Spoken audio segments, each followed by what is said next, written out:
Well, I'd like to thank my colleague from Colorado, and I'd like to also thank my colleagues Sam Johnson and Ralph Abraham for sponsoring this joint resolution. I'd also like to point out that my colleague from Colorado is a member of the Second Amendment Caucus, and he's been working hard on this issue. H.J. Res. 40 would strike down a rule that was finalized by the Social Security Administration just days before the close of the 114th Congress. This rule is yet another example of the previous administration's last-ditch efforts to attack our Second Amendment rights.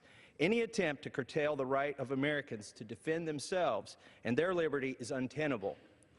This scheme is particularly appalling because of who it targets and how the administration sought to implement the rule. The rule targets our grandparents, our elderly mothers and fathers who have been awarded disability benefits and have had a family member or a guardian appointed to handle their finances.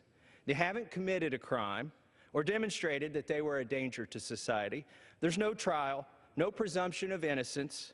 Their names are sent to the NICS database and their firearms are taken away, their right to own a firearm. Hardened criminals don't have their rights violated to that extent without due process. So why would it be acceptable for our seniors?